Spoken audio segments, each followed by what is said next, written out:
এখানে আমরা আপনাদের সামনে আমাদের পরিবর্তনের ইস্তেহার ঘোষণা করছি।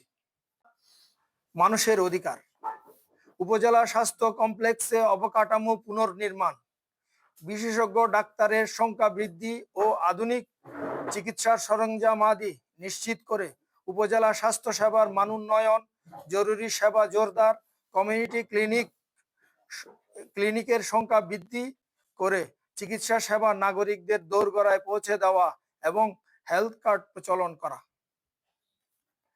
বিনা চিকিৎসায় কারো মৃত্যু নয়।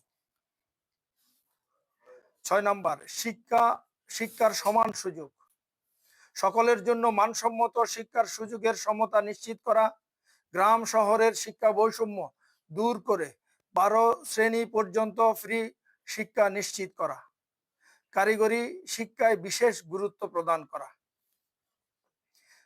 7 নম্বর হচ্ছে কৃষকের অধিকার ও মর্যাদা, সন্তোষজনক ভর্তুকি প্রদান করে কৃষিখাতে সুলভ মূল্যে বীজ, সার, কীটনাশক ও যথাযথ পানি সেচ নিশ্চিত করা এবং উৎপাদিত ফসলের ন্যায্য মূল্য নিশ্চিত করার লক্ষ্যে সরকারি উদ্যোগে সরাসরি কৃষকের নিকট হতে পণ্য ক্রয়ের ব্যবস্থা নিশ্চিত করা।